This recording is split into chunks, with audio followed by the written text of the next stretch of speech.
advance of when we need them for a variety of other dominoes to fall. So Mr. Rehag, do you want to just kind of walk us through your bullet points? Absolutely. So this is the third iteration of this. It feels like just yesterday we were talking about the first district course guide, but this is the third version of it. And yes, we're talking about 27, 28 before we start 26, 27, which I think is a really good thing. So we're excited about this.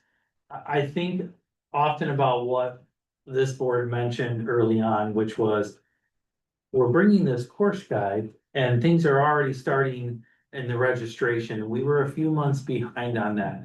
We are now in a position where this course guide is the first of many dominoes that comes forward at this point. So this allows us to get approval, make any adjustments, get it out to print and have it ready for all the processes to occur in partnership with Dr. Cummings and her team to really move us forward. So that's one of the most important changes. But I also think it's just important to remind a little bit about what this course guide has become in terms of its usability. It does offer our families and our students direct access to our course offerings, but it's also become a very important internal document that is available, ongoing discussions. It allows the curriculum mapping process to become alive because this is what we reference in terms of how are kids actually accessing the curriculum, what's the sequence they're following, and where can we improve? If I were to show you my 26, 27, every one of the sequences or the visual graphics in each department, there's a lot of notes and it often has post-it notes and arrows pointing, see Barb, see this these conversations. So it's a really active document and I'm not the only one. I know when I'm in with the principals or the instructional supervisors, it's a true living document for us throughout the year. To say that is to look at how we made some, what I think are two significant improvements. One, we took all the policy work that we talked about and we found where are the pieces that need to live and breathe in this course guide for our families and our students and our staff. So that's been embedded deeply into chapter 1 now as a real understanding of how our policies inform our courses and our coursework. And number 2, we created a new chapter 2. This was really important feedback from the board and also from our families and students that our advanced placement courses, our dual credit courses, our advanced programs were lost inside of the course guide. And they wanted a central spot to open and know this is how we translate and we understand all the early college credit experiences we have. So there's now a dedicated chapter 2 to that, and we're really excited. It just shows the progress we've made over the last 5 years, and now we can organize it for our families to really have a better idea of how to navigate that work. It's also really important, again, to student services and student supports that it's organized for them as well, because we're not always in the same room at the same time, but this document allows us to have a shared understanding. So that's chapter 2. And one final piece, this year, we really solidified our process. We start, our instructional supervisors have asked that we give it a couple months this year to start the school year off before they start thinking about 28, 29 edition.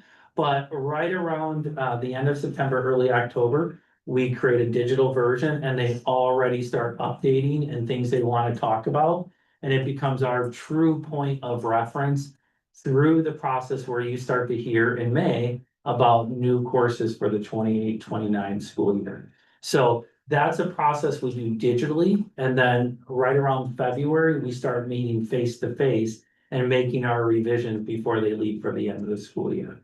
So that's the 27-28 course guide. I think we finally have a product and a process and a timeline where this is available to our students well in advance of the great work that our student services team does with them. So open it up to questions or thoughts about what you're seeing.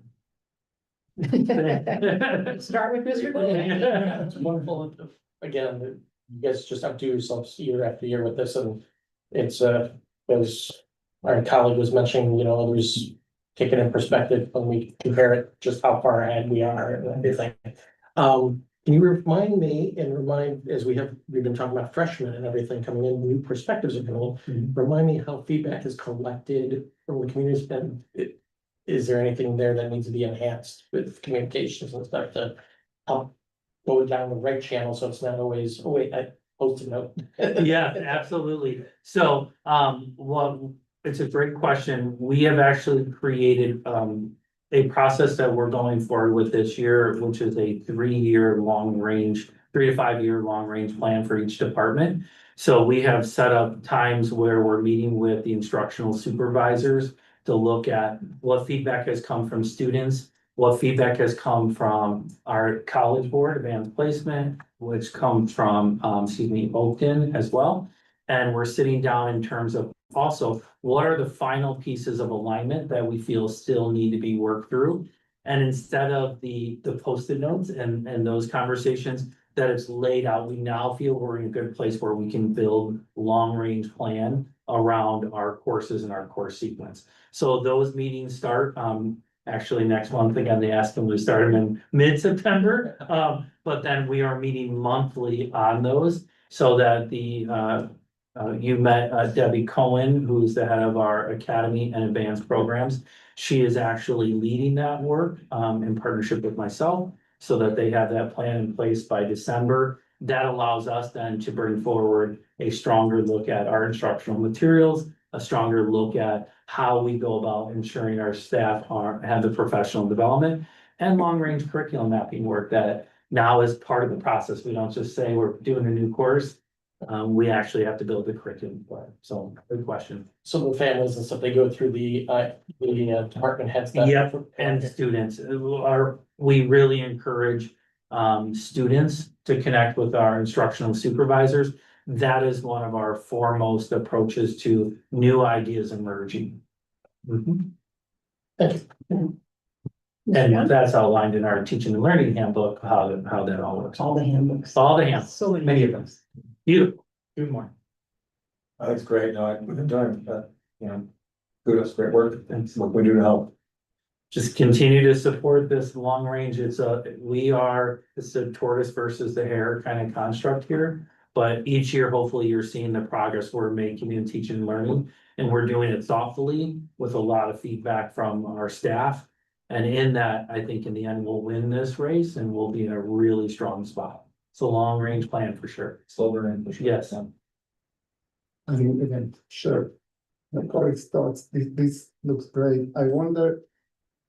I gave a quick read when people were talking about languages. I went through the whole thing, but now I was giving more of a thought to the academic level section. Mhm. And I wonder if we start to get some feedback about this and implementation, mostly because of the impact on GPA and this idea that we have the accelerated honors and rich honors. Are people kind of like getting a good hold of this thing now, or you're getting more questions about it?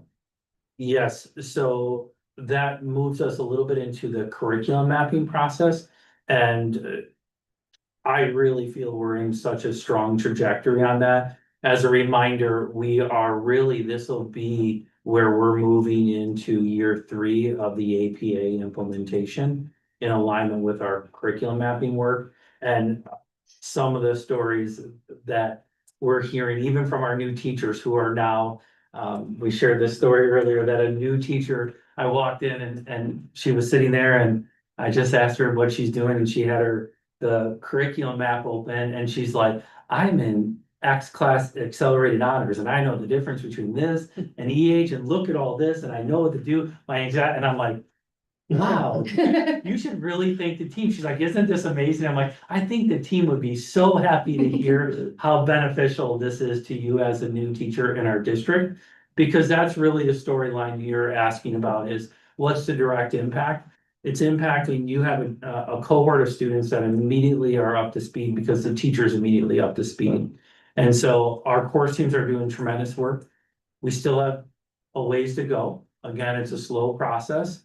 But we're moving at a good trajectory right now, or good pace, excuse me, and in the right direction with the work. The data that I think is going to be really important is in about 2 years, we will have a full ability to look at pre-ACT 9 in their 8th grade year, freshman year ACT, sophomore year and junior year. That's gonna be a real marker for us to look at what growth is. We know our achievement data, but that's gonna allow us to look at growth data. Right now, we're able to do a little bit of apples to oranges to prime the work. But that's when I think the direct answer is going to be, where do we need to again recalibrate? That's cool. Oh, thank you. So I have a couple of thoughts. I really love the first section because the grading and the weighting is not self-evident. And it's very clearly laid out for those families where this is something that I know for many families, this is very, very important. And that we're just kind of focus in on that piece of it. It's all laid out here. You don't have to hunt a bunch of documents. You don't have to look all around the website. You don't have to go to different schools. It is right here. And it is, I think that is great. And it also are the different credits you need. So like English or math or and it is right there. Yeah. So I think that really creates a sense of current and future. I'm a freshman, I'm here with, mom or whatever, and I've got my plan here, but I'm thinking I want X. Oh, to get there, I need to do these things, and it could not be more clear than is in this document. And I think that's a real help for families. The other one is just a small thing where you made it clear that a few certain courses are only offered at one school, but they are available to all students. And I think that being again in this first chapter, very nice, important, just kind of levels the playing field. So when they scroll through the 172 pages and are looking at individual classes and it's like, oh, okay, I can get on a call it activity, but whatever you call it, to jump, get on a shuttle. And I think, it has been such a hodgepodge for such a long time. And the fact that we offered the same thing at both schools, titled something else. Maybe in the same kind of a sequence, maybe like in a parallel sequence or something. I can't believe we've gotten to this point now, how much work when all of you have put into getting here. Yeah. You go to a university, they have a course catalog, they don't have 10 course catalogs, they have one. And I just think it's great. And, we're always asked, the whole thing of leveling, with the enriched honors, the accelerated. This is such a thing with the state pushing rules and regulations. And that some things really are not completely within our control, and we are reacting to those things, and it's all here. And so, really, thank you. I think it's important just to give a couple thoughts to people that contributed. A lot of students helped with that grading piece. That we asked them to, if I wrote these directions, can you calculate your GPA? So we did a lot of work to make sure our students could say, yes, we can open this and we can do that. So we need an online calculator. Yep, and they're like, wow, this is really simple. It took a few drafts to get there, but students really helped us with that. And to your point about the differences, it's really important to recognize the work of our instructional supervisors and the course teams who every post-it note challenge that is put in front of them, they look at it from a lens now of access and opportunity and saying, wow, maybe this isn't where we want to be, and they work to figure that out. And that's evident in the changes you see every year. Well, the increase in flexibility, instead of it was sort of like, we've always done it this way, or this is the GBN way, or this is the GBS way. It feels like the thinking has changed significantly to something that's more holistic, which helps the whole community. And I know that's hard, especially if you've been teaching it a certain way for 20 years and you're good at it, students love it and families love it.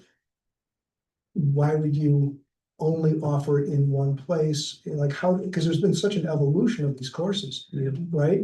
Staff become interested in something and then they start to teach it maybe as a pilot or with a couple, and it evolves and then it's permanent. And then it's hard to give that up. Yes, it is. And then we have facility issues, right? So we have certain, in the north, we have a shop with lathes and drill presses and welders and, well, we don't have one of those here. So what do? Student over there, which is great. Yep. Yeah. So, Thank you. Just a clarifying question based on the community visitors we had as an example. So it clearly so many benefits to being this far ahead and this organized. And does that also mean that if based on student feedback or community feedback, they want to introduce or change a course, that we're the soonest that that would happen would be then in this example, the 2029's curriculum, is that? Correct. So the earliest is really 29-30. Oh. Because you're talking in the past, launch a course without a course map, without a process, you launch it with an idea. We now launch courses that have a fully developed course map, a fully developed curriculum course map, the outcomes and long-term plans. So right now, the courses that will be coming to you in May for the 28-29 school year are already well underway. And they know if we're bringing them forward, part of their process when they submit that in January, February at the building level is that they have course maps, they've done the work, they've done the summer curriculum map. Now, there's ways to fast track different circumstances, but often a cycle like this is around 2 years when an idea comes forward. Mr. Breetag, if I can add one other important element there. One of the things that Mr. Breetag, Dr. Vasilopoulos, Dr. Kim have been working through is there was a time in our district where Glenbrook North would have a course, Glenbrook South would have a course. It could be the same course, it could be called two different things, offered on different levels. And now we're much more succinct in our offerings, and it doesn't mean that a course has to be offered at both campuses. There's a pathway there. But one of the challenges that we have been facing is the perception and sometimes reality of oversaturation of classes. And so part of the difficult calculus is not just adding more, but identifying what might be time to sunset off or what might be time to do differently. Now, we have models that make a lot of things possible. You could offer a course sequence at one school that might be offered at both schools now, and now that's just gonna be at one school, and then you're gonna fill, at the other school. But there's a lot of moving parts with that. And the other challenge that we face, and we also saw this, I'm sure Mrs. Hughes and Dr. Georges can speak more in detail to it, to our different interest in Project Lead the Way courses, and how it fluctuates.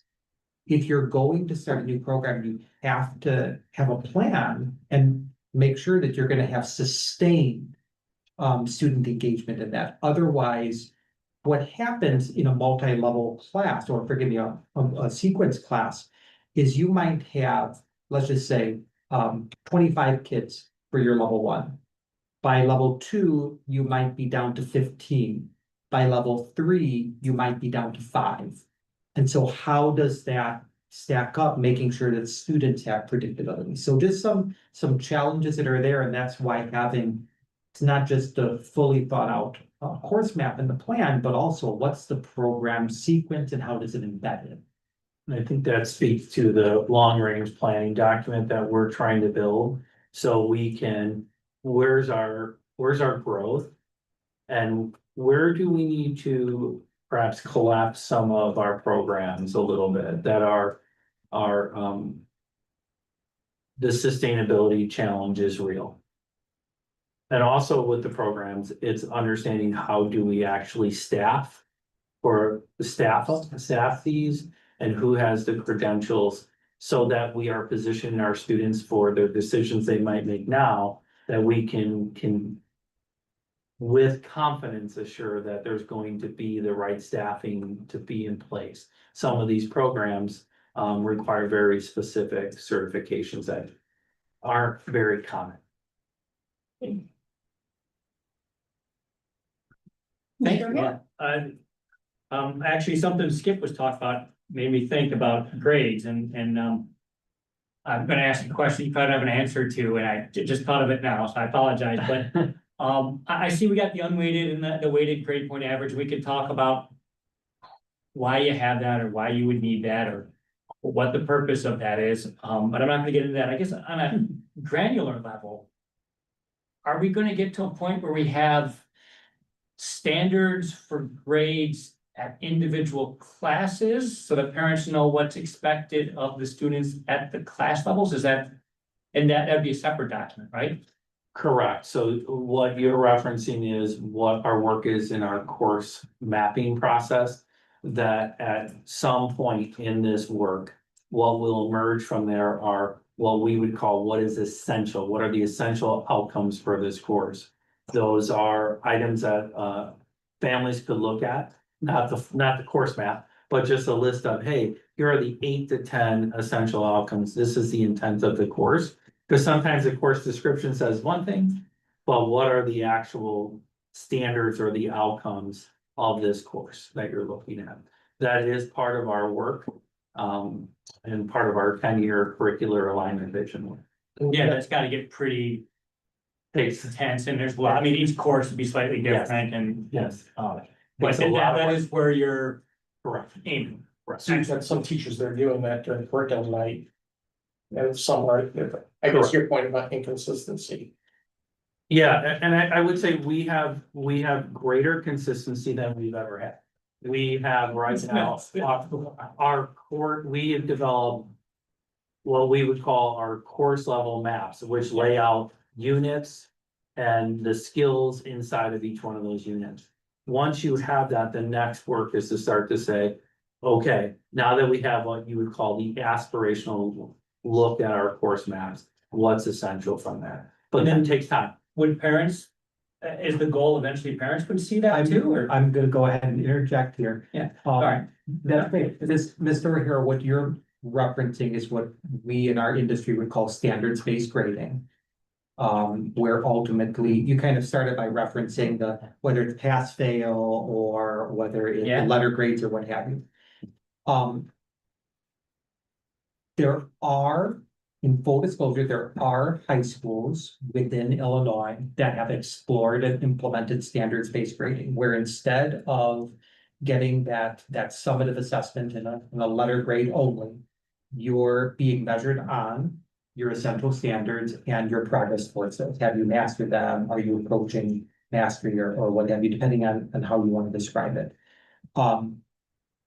The challenges that we face in a college preparatory environment at the end of the day does require a translation one way or another to a letter Okay, grade. fair enough. So I just want to share, our district has not explored nor approached standards-based grading at the high school level. Standards are the foundation of everything we do.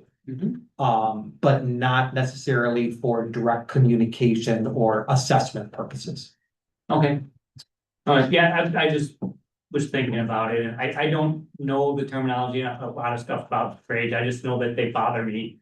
And that it feels like, it's what did Churchill say about democracies, you know, or democracy as a government is the worst form besides all others that have been tried, and grades seem to be that way, it's the worst form besides, but it just seems like there should be a better way to train and understand how our students are advancing. So, but I guess that's a deeper philosophical point, and then we're within a system where you have to tell the colleges what they have so that you can get on to the next level, so, thank you. Dr. Steinberg, I think, had I something. just want to go back to Beth's question, and I expanded a little bit. Because Matt always talks about alternative career paths, and we talk about AP and other opportunities. So I wonder, what's our external input process when we develop curriculum? It's like, we're gonna do an AP course, or we're gonna have people that are gonna go to Oakton or somewhere else. Are there sets of electives that even though they may not give them credit for college may build the foundation. So if I want to go into whatever career path, I'm getting a set of electives that help me narrow that path. And coming from an educational place, we tend to be very insular. So if you are the owner of a particular field, you believe that we all study that field and we know everything. And sometimes we stop looking at what the industry is doing or what other people need for this or the next step need. So I wonder if we have any pathways where every once in a while we go and I'm sure we meet with community colleges, but do we look at our students that don't go to school, what type of Yes. professions they pick, and I don't want to belabor the point. What's our process? So we have, we're part of two important groups. That one is what I would say is on the post-secondary from the college perspective, which would include your AP, which would include your dual credit. And then we have our career and technical side. And that group has external experts. It has our area high school districts that comes together on a monthly basis. We're reviewing what's out there, what our neighboring schools are doing, what the trades, the crafts are looking at, everything so that we can assure that our kids are competitive. And that we're very much in tune with what other districts are offering and what industry is expecting. So those are monthly meetings. Myself, I'm involved in those, as well as our current technical education ISs. Thank you. Mhm. So I just had a couple of things. This is, again, great work. I feel like, all the curriculum work that's been done over the past few years, it's all kind of culminating now. Like, you're like, it's all coming It together, is. right? It's starting to gel. And, I remember when the APA came along and I felt like, oh, this is really gonna throw a wrench in it. But in a sense, actually, no, it's kind of brought everything to a head Okay. almost. And I think it's terrific, that we have more, different pathways that are, so that each child has an opportunity to figure out what works best for them. And I think that APA has opened up some opportunities that didn't exist before. So I think, overall, it's been great. Just looking at the new guide, I also think having the separate standalone chapter 2 is really important and helpful. I wonder, and maybe this isn't the place for it, maybe this happens in conversations with the counselors or otherwise. I wonder, just because I'm so excited about the dual credit stuff that we do, just that now that my kids have been through college and I just understand like how much economic sense it makes. And I'm not sure that was ever something that was communicated to us and when we were in that process. If there's some place that we can, lay out for parents, like, this is a class that's gonna count if you go, if you're in a pathway and, the schools in this area, this is not an elective. This is a class that's gonna get you college credit that matters, that counts towards your degree. This is a start for that. I think having it all in one place when you're thinking about like, what can I be doing at the high school level to prepare me? I just think that, I just want to spark the conversation with, put that idea in families' heads to be thinking about. And I don't know if the guide's the place to do it or if it's just in the conversations, but just something to put out there. And maybe it's not appropriate to put in the guide because it changes and we don't want to have to revise it over and over, although I know you do. Yeah. So there's that. I think overall, listening to the families that came, the students and the families that came to talk today about their desire to see the new curriculum introduced, I think that's great. I love that they took the initiative for that and that they're advocating for something that they want. I do feel like in the old world of the way the Glenbrooks worked, you could have just we can just set it up and have it start next year. We'll hire a teacher and it'll work, and it'll all be great. And they don't just exist at one school until it peters out or something. And I'm glad we're not doing it that way anymore. Because for all the reasons you said, these programs need to be sustainable. It needs to make sense and it needs to be done in a thoughtful way. So I don't mind delaying the gratification to even though it's something that there's strong desire for, and I think that, ultimately I can see a pathway for this working and being very successful. Do it in a measured way so it fits in this new framework that we have, so we don't end up with this fractured system where depending on which building you happen to go to, it's available to you or not available to you, or it's something completely different than it would be if you lived, a block away, kind of thing. So it's, in a sense, I'm like, it does feel like, oh gosh, it just takes a long time to push something through, but I think it's because at the end of the day, the product will be better. So that's just, I'm excited to see the enthusiasm, and the desire, and, I hope people recognize that we have this process that we can work through and come up with, like you said, some things get phased out, new things come in. It's a life cycle of a course guide, I guess, right? So, yeah, I'm looking forward to seeing what you guys come up with about that particular proposal.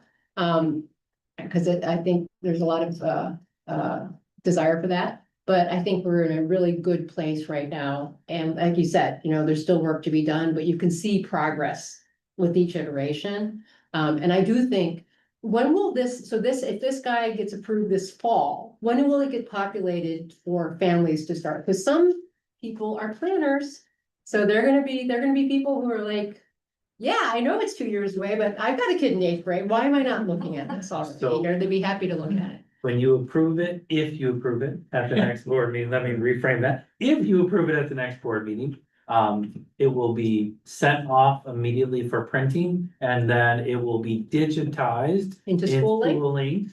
So that so we'll have the PDF available immediately that night.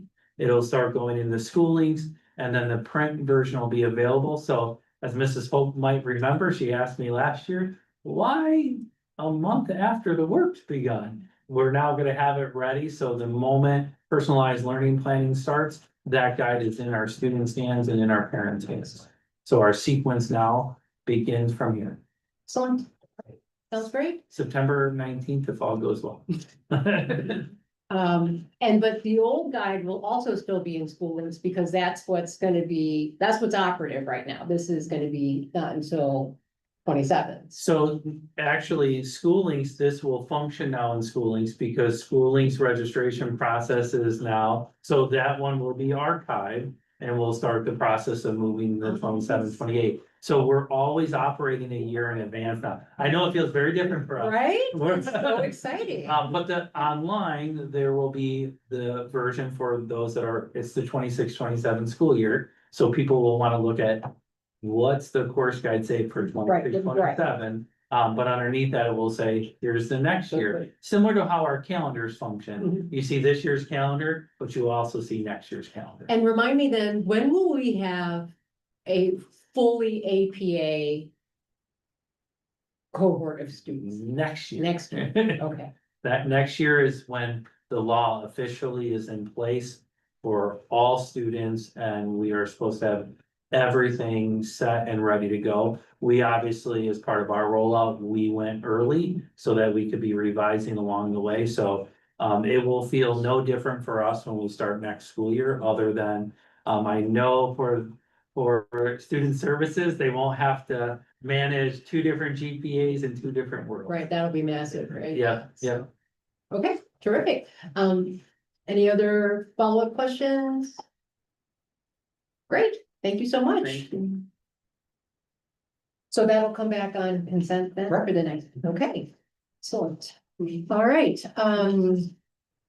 we have topics for future board meetings, and we do have a few committee meetings and such coming up. We do. So the policy committee will be gathering for the second time post policy manual. All are welcome to join the excitement that will be at the administration building on August 27th.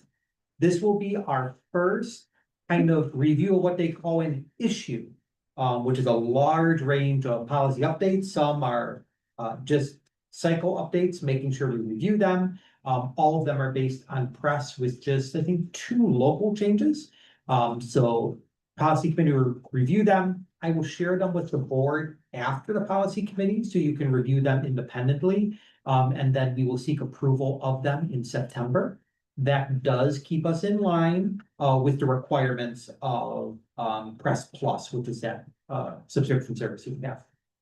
Then there will be a facilities committee on Tuesday, September 8th. Now, this is out of sync with our board meetings.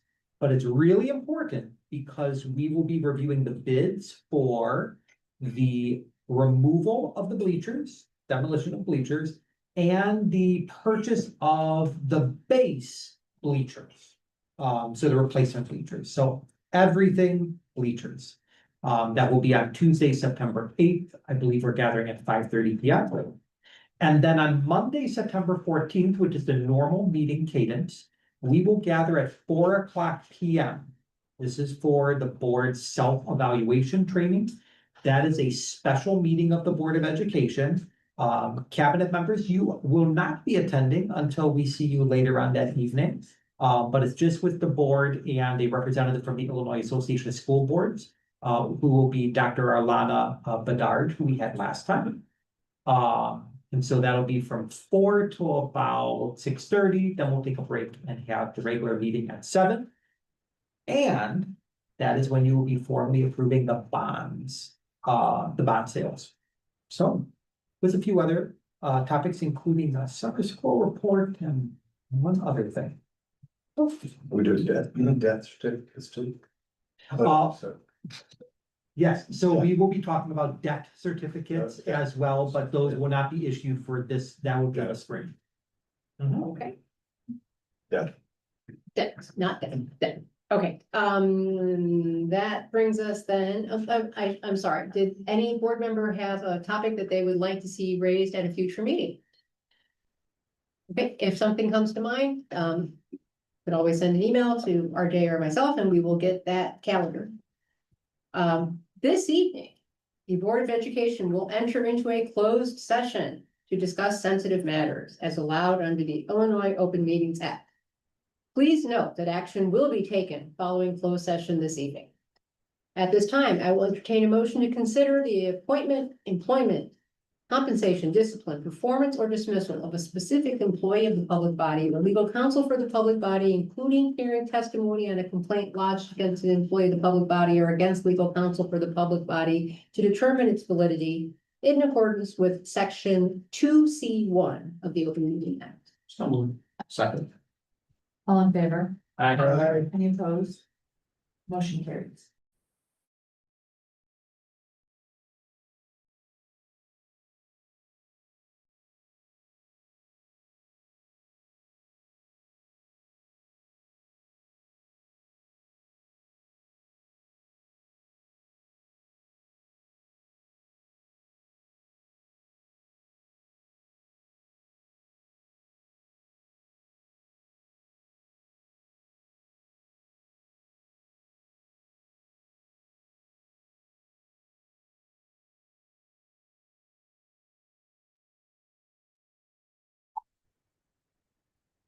So,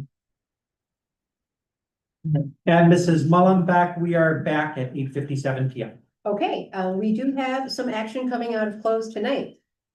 Dr. Steinberg, I move that the Board of Education approve the personnel report as presented. I second. Second. Whoever it is. Mrs. Hope, Yes. Mr. O'Hara, Yes. Mr. Schein, Yes. Dr. Steinberg, Yes, Mr. Downing, yes. Mr. Glowacki. Yes. Ms. Mullenbeck. Yes. Motion carries.